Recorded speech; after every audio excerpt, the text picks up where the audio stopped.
Hello, and if you're new to this channel, a very warm welcome to you.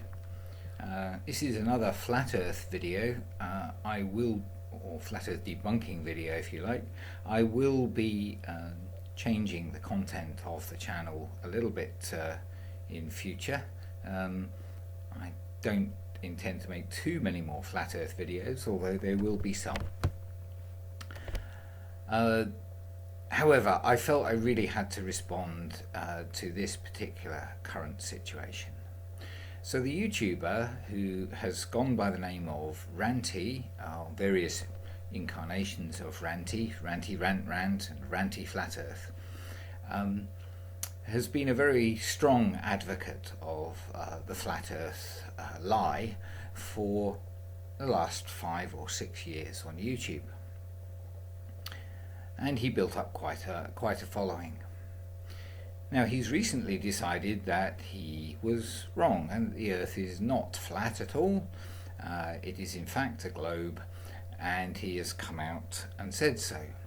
And of course everybody welcomes the fact that a fairly prominent, certainly in the UK, flat earther has come to his senses. However, I'm a little skeptical about Ranty's reasons, and this video is going to explain why. So, Ranty has been on a number of sort of flat earth debunking channels doing interviews and explaining his reasoning, and we're going to look at one that he did with Craig Flat Earth. And in those interviews he has claimed that it was this photograph that provided the evidence. As we'll hear, he claims that all he ever wanted to see was some evidence that the Earth was indeed a globe and not flat, and that it wasn't until he saw this photograph that he felt he had any reason to consider that the Earth was in fact a globe, and that this one photograph provided the absolute proof that he needed that the Earth is indeed a sphere, a globe, and not flat.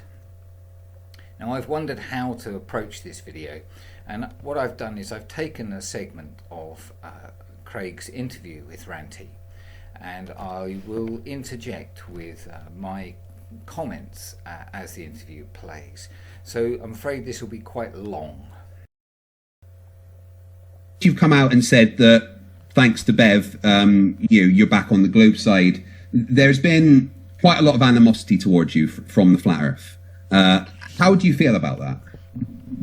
Yeah, I would say it's 50-50. Look, there's always going to be a segment of the Flat Earth community, and you would pretty much know those people who were going to erupt. You could tell that anyway. I was pretty much prepared for the same eruption from the same people, and it got nasty. Quite quickly, yeah.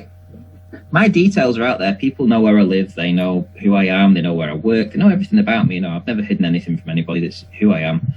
And to know that people are out there, threatening harm to you, then, yeah, it's deplorable. Then, you've got to call it out. So I had to call it out. I did a live stream last night with Ali B, and, the chat, it got so bad that I said, I'm going to have to call the police, because I can't have that being said. Now, I didn't call the police, but just the threat of that, I hope, would have worried them enough to think that, if it ever happens again, I will have to do that, because, I'm not a person that runs to the police, but I certainly also can't sit back and just constantly hear threats against me without finally responding. And it got to that bad that I just had to say something. And well, you've got to think about your safety at the end of the day. I mean, they are probably all idle threats. Just they're angry at you because they do see you as a traitor. You were on, I think you were in Gem Panda's Discord, and Brian Mullet, whatever his name is, was calling you out, being a traitor, being a sellout, saying how are you going to sleep at night, etc., etc. And I would find that quite hard to deal with. If the community that I'm part of now, the Globe community, if they were in that then acting like that towards me, I'd find it quite difficult. So, has it affected you emotionally, or has it made you regret your time being a flat earther because of what's happened? I'll interject briefly here just to say that it is utterly deplorable that anyone would threaten Ranty or abuse Ranty in any way. Online abuse or any other kind of abuse is just deplorable. It's dreadful, and it highlights just what the nature of the flat earth community, as it likes to call itself, actually is. It really is nothing more than a cult, and the same sorts of control and manipulation tactics seem to be used by flat earth believers. Hopefully Ranty will understand that my motivation for making this video and some of the other comments that I've made is not to attack him. It is to get to the truth, because that's all I'm ever interested in. No, it hasn't.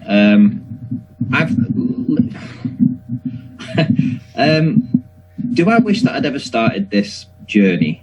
Well, probably not, because I kind of feel like I've, all the other things that went into all this, was it worth it for me to spend 5 years doing this? And I'd probably say no. It wasn't. But then again, would I look back and say that, I have bad feelings about things? Well, again, no. It was just part of life. It's part of who you are and where you end up. And this was just a part of the journey that I ended up on. And my journey, it all started down at the beach one day with my P900. And ever since I first put my first video out, I was basically saying to people, it's flat where I live, and if you can demonstrate where I live that it has curvature, that'll do for me. That's all I wanted. Proof locally where I live, somewhere where I can go to, somewhere where I can see this curvature. If there's proof out there, I want to see it, and I'll gladly admit that I was wrong. So I really have to take issue with Ranty over this point that he's making. That he was always just interested in seeing evidence of curvature where he lives. Ranty, this is where you live, and I don't know whether you've ever explained why you don't consider this enough evidence of curvature. But if you did say, I think, that it needs to be somewhere that you can go and actually sort of observe it for yourself or take it for yourself. So, although these images utterly prove that the Earth is spherical, over the years, who can forget the Isle of Man saga? I believe this next image is one that you assembled yourself by stitching together stills from video. I went to the same location that this was taken from and produced several videos providing clear evidence of Earth's curvature. Why didn't any of these cause you to start to question whether the Earth was indeed flat? That I wasn't on a flat plane. And that's all I wanted. And for 5 years, that evidence never brought itself to the table. So the evidence never presented itself.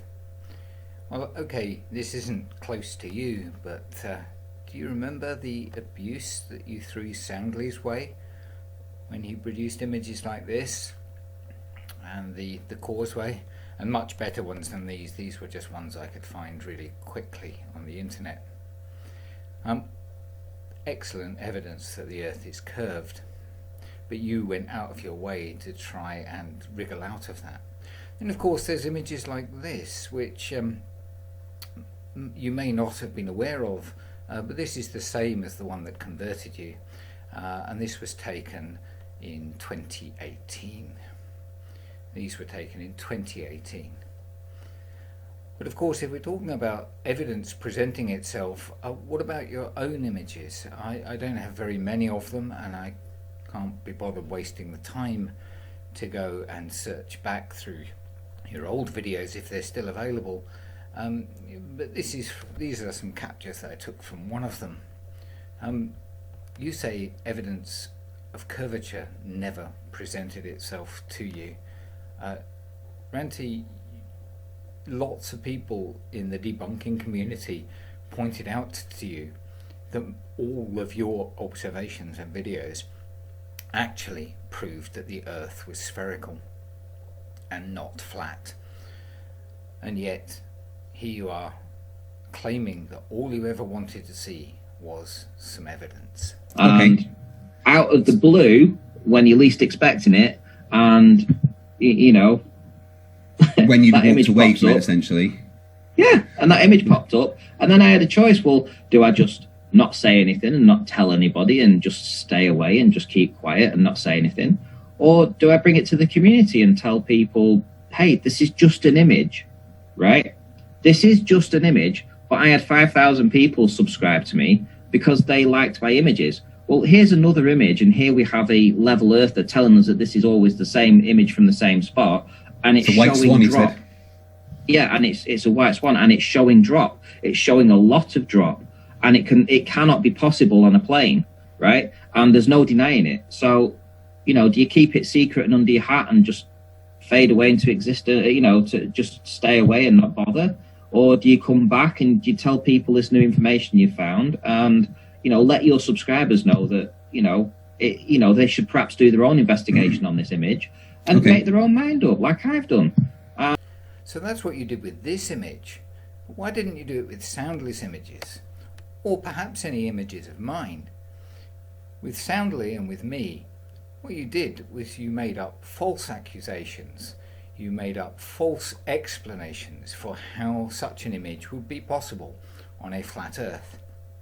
As we'll see very shortly, this particular image is much, much more convincing than the one of Blackpool Tower and the hills behind. And I came to the conclusion, quite rightly, that there's a substantial amount of drop here, and I can't explain it on a flat plane. It's just, there's no explanation for it on a flat plane. There's no argument that you can bring. You can't tell me about optics and trying to find an excuse for optics on a plane, because I know them all, and I tried them all on this, and it didn't work. So, it's just drop. That's it. Only happens. So, it can only be on a globe. Or, was there? Well, yeah, triangle. was there ever any other images that were similar to this? You know, why this particular image over, for instance, let's say Miles Davis's one like this? Now, at this point, I really have to pick a bone with Craig, because he showed the first image that I took when I went to Draprain Law. But I've subsequently made much better observations, as Ranty well knows and Craig well knows, and I've sent this particular image and the next one you'll see to Craig, and he's got them somewhere, and I really wish he'd used them, because these images show over 1 kilometre of drop, and I've even got a flat Earth and globe Earth model demonstration of what you should see on a flat Earth and what you actually see on the globe Earth, as well as what is predicted on the globe Earth. How can this not be more convincing than the Blackpool Tower image? What's different in the image that Bev's presented to something like this? Why has that convinced you over, other evidence that's been presented? Well, you can clearly see the difference in quality between the two images, firstly. Yeah, right? That's right. So, second, I'm happy to admit that my photographs are not particularly good. These were taken with a small pocket compact camera, not a DSLR, and I'm not a skilled photographer. The other image was taken by a professional photographer, but the information is still in my image. Secondly, you also know that when you see those dark mountains in the distance, they can fluctuate, Fermat's principle, etc., a bit of refraction, they can wobble up and down. And thirdly, when you're trying to sort of like get your measurements from the top of Draprain Hill, and what's the top of this this pole height, and what's the distance in the background, it was all very tricky to get to those, to get those measurements and be confident of those measurements, etc. There was a lot of things going on that just weren't as easy to look at in this other image, and just... I'm sorry, Ranty, but that is just a barefaced lie. All the heights and elevations used in my observation are easily found online. I showed people in my videos exactly where they could find them, and made it very clear exactly what was going on. The observation itself is incredibly simple to understand, as we shall see shortly, and is far more simple to understand and far less calculation needed than the video or the photograph that supposedly changed your mind. Because there's a known height of Blackpool Tower, there's a known height of the mountains behind it, and there's a direct view from sea level, and that was the important point. It's like, I really would love to know why you think the observation being made from sea level or near sea level, as you admit later it was 8 to 12 meters above sea level, why you think that is important, or the fact that my observation was from higher somehow disqualifies it. All that's necessary is that you know the elevation from which the observation was made. Camera height 221 meters, as clearly shown. Like, you know that location. I've been to that car park. I know exactly where it is, and I know that it's at sea level. And you know, you can't get a 30 or 40 or 50 meter variance there. It's definitely at sea level. You're talking 8 meters to 12 meters above sea level. So you have definitive proof. You have very, very clear imagery. The mountains are all highlighted with all the ridges and the shadows, and you can see all the valleys and the troughs and the scarring on the mountain. So it's not just the trigonometry that you can use on this to demonstrate that, you know, firstly, the mountains are below Blackpool Tower, whereas on a plane, you know, do you use trigonometry on a plane, they would be higher. And secondly, you could just look at those mountains and say, I can see features on those mountains, and I know where those features are on the mountain. I know the elevations of those, and so I can now scale that mountain and say, where should the bottom of that mountain be in relation to this image? And it is substantially below your line of sight to Blackpool Tower, way down. You know, so you absolutely are looking. You know, there's no denying this. There's no. So it's the fact that it's closer to the ground, and the clarity behind it, and the lack of apparent refraction in the image, gave you more confidence than all the other evidence. And obviously, this is local to you as well, which is helping your specific. Okay, that's fair enough. That is a question that a lot of people have asked. That there is similar observations. I don't think I've seen anything as clear as this. I would agree with you. But yeah, I did wonder myself why this specific image compared to others did bring you round. Have you ever looked at any of the other images, like Miles Davis' image, and has it made you think? Have you ever had to look at that and think, well, maybe based on this it is a globe? Or were you quite confident that this wasn't good enough evidence? Well, I've never right, listen. As a flat earther, you're taught, and I say taught, you are conditioned to be untrustworthy of the globers. So any information that a glober puts out, you are instinctively going to critique. Was he at the exact place that he said? Is he, you know,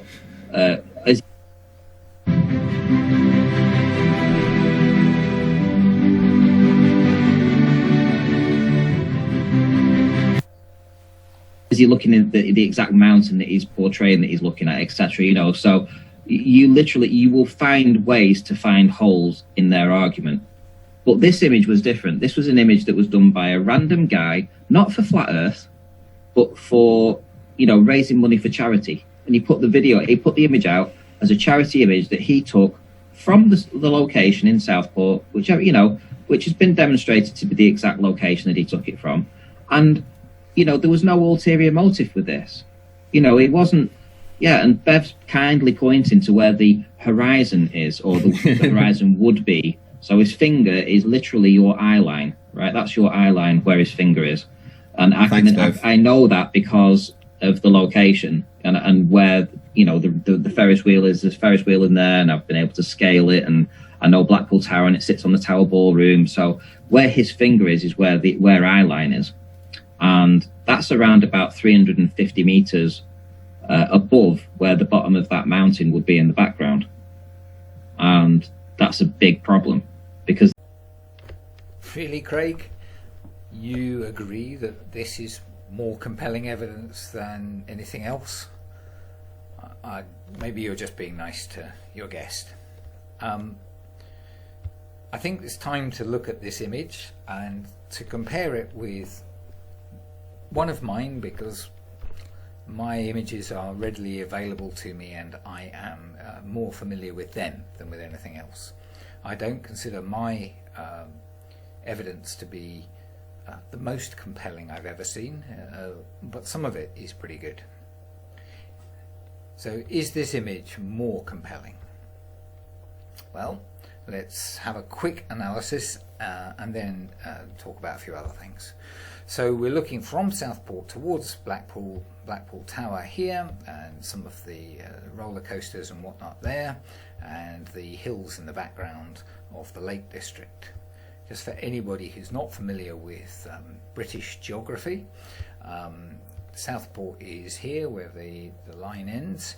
We're looking past Blackpool and the tower towards these hills here. This is known as the Lake District, this area here.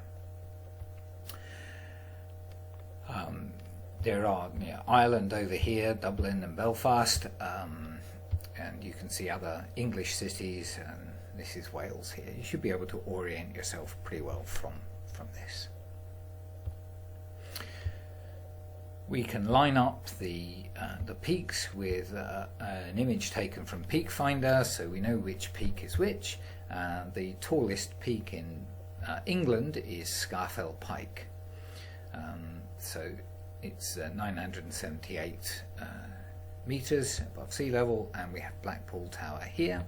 And if we draw a red line across the screen, we can see that the top of Blackpool Tower does indeed protrude above the height of the top of Scafell Pike in the peak. However, we know the camera is low down. We know the Blackpool Tower is closer to us, and we're looking up towards the top of Blackpool Tower. So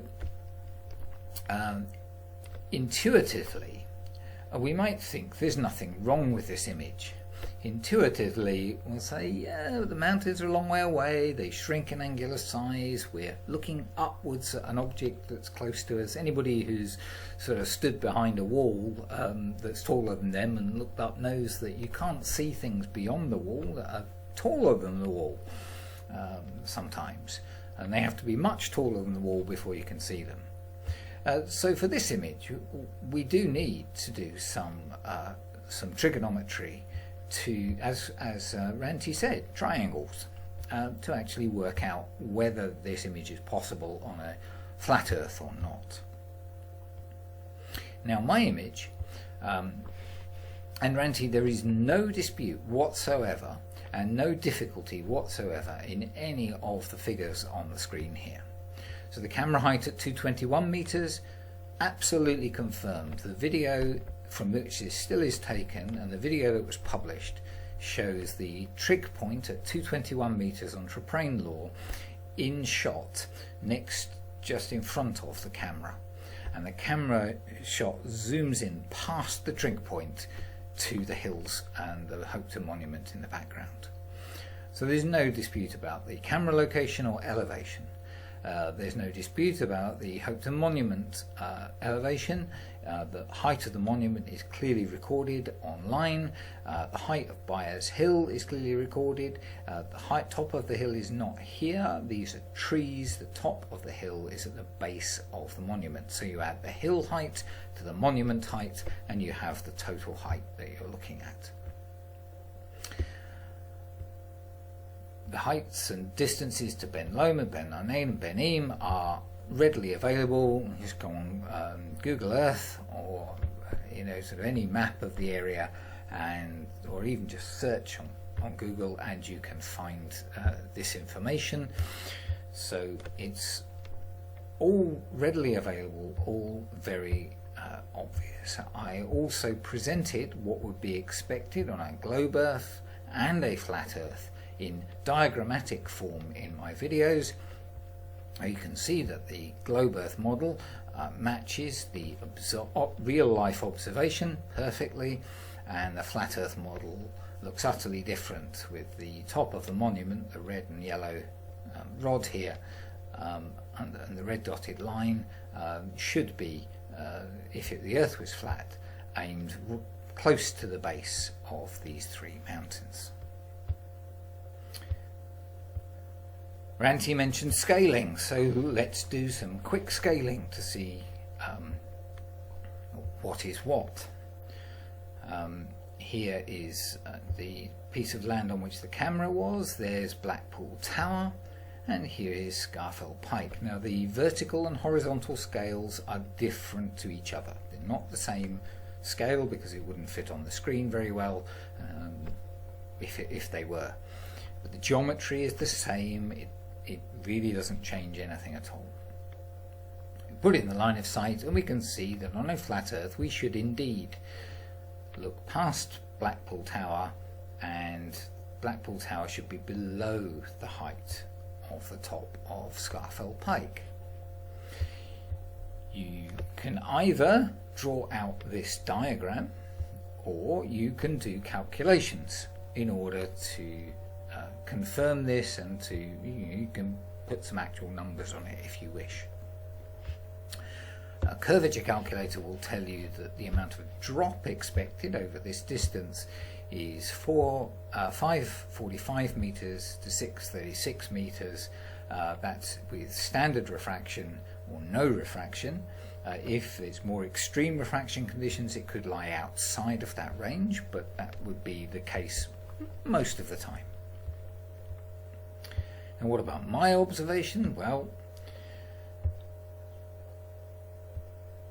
we'll put in the flat line again. We've got the camera on Traprain Law. We've got the Hopetoun Monument elevation, and Ben Eam further away than Scafell Pike, and Hopetoun Monument's a bit closer than Blackpool Tower, but so it's all to scale, it's all correct.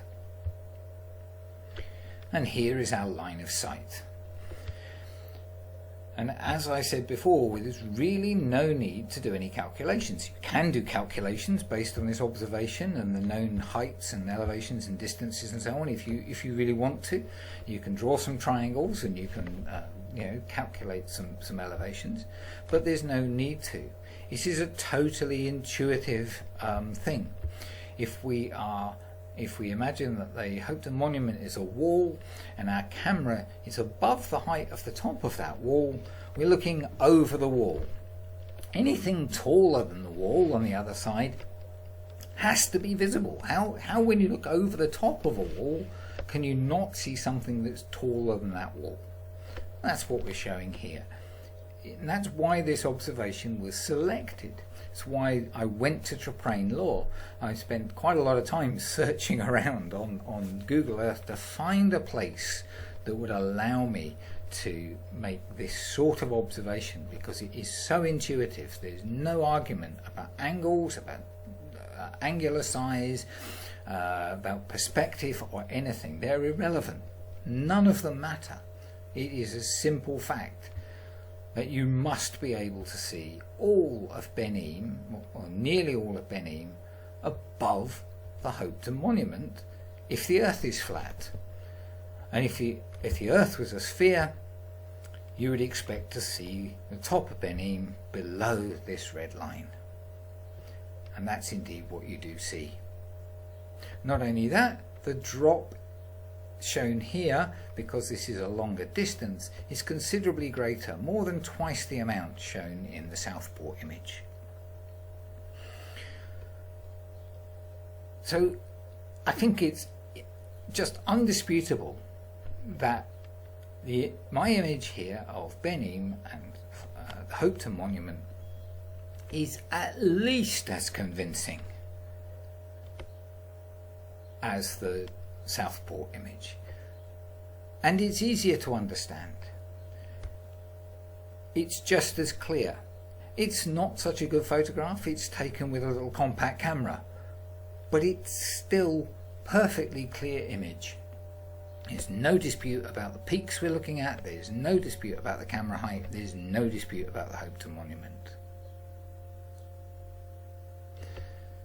So I hope that Ranty will see this and will at least acknowledge that this image, and let's face it, there are many others that have been presented over the years, are every bit as compelling as the Southport image. So now I need to refer to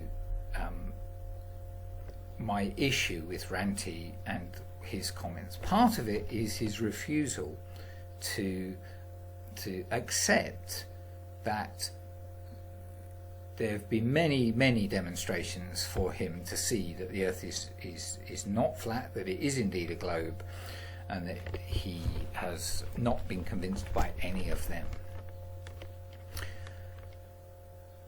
I can understand that happening if he was so entrenched in the flat Earth community and cult that it is, that he could not even consider that any evidence presented might be correct, and therefore he went looking for excuses, for little ways of looking at them and analysing them, that he could perhaps try and blur the lines a bit and make it out that they didn't prove the Earth was spherical, or didn't prove it wasn't flat.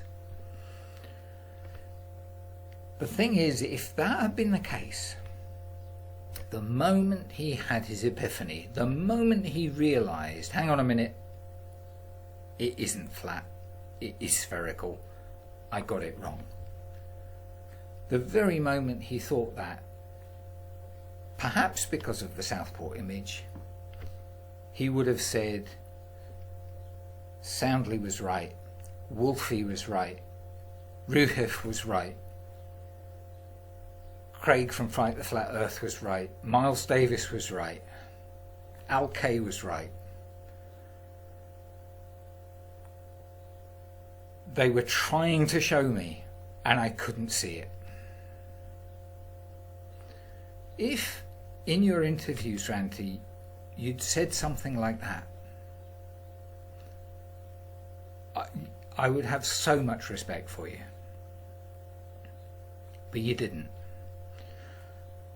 You were shown one of my images, not the best one. Craig, please use this one, not that other one. And you continued to criticise it. You continued to be critical and disrespectful, and to claim that it didn't show, it simply wasn't compelling, it wasn't good enough evidence.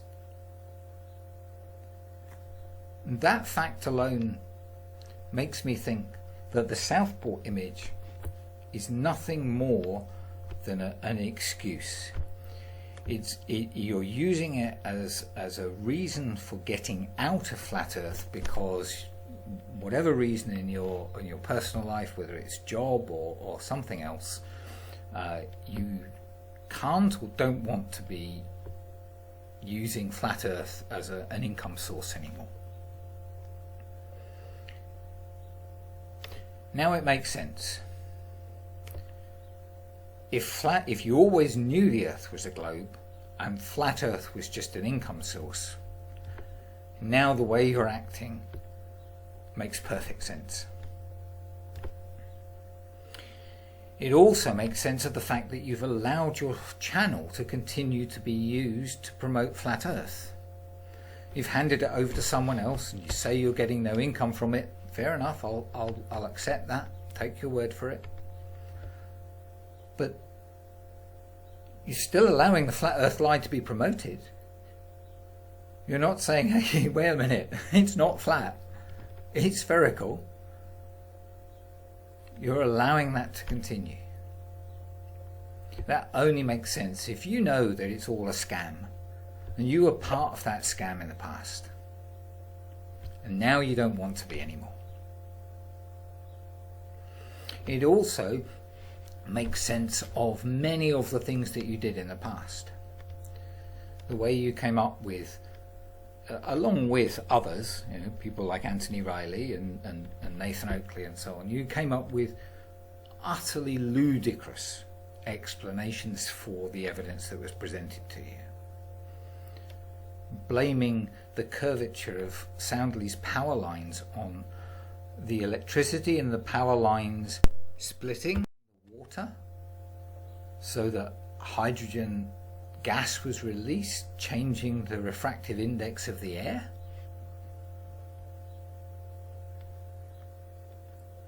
Nobody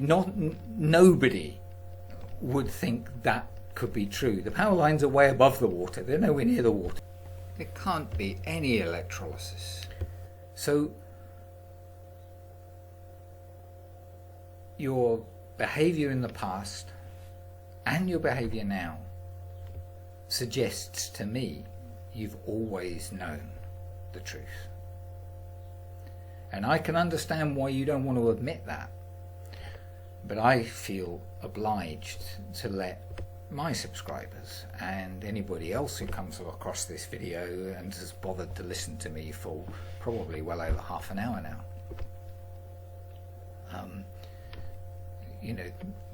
I need to let them know what I think of this. If I'm wrong, there is an open invitation to you. Let's sit down and have a chat. We don't have to record it. We can if you want, but we don't have to. Let's have a chat. Convince me that you're genuine. I'm not an unreasonable bloke. If you're telling the truth, then it's easy to see.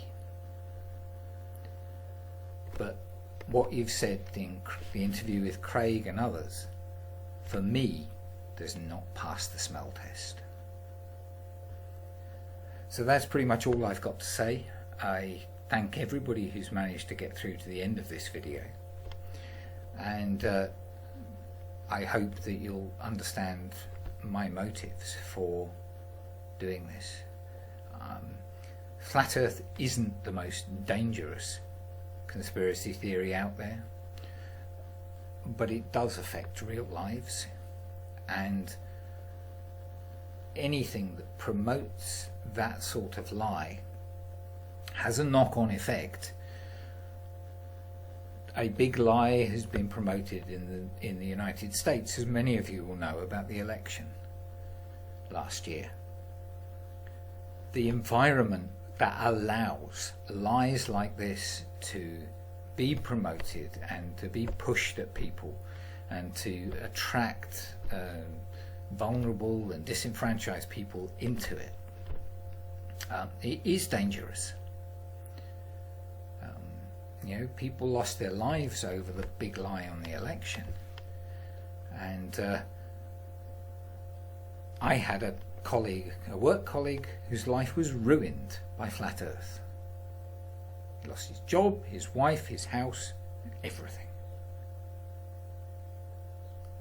I've no idea where he is now or if he's still alive. But Flat Earth is not just an innocent game and shouldn't be treated as such. Okay, rant over, if you'll pardon me using the word rant, and I will be making some different content in future. I'm busy with other projects as well, but I will continue to make a few videos from time to time. Thank you for listening, and hopefully I'll catch up with all of you before too much longer.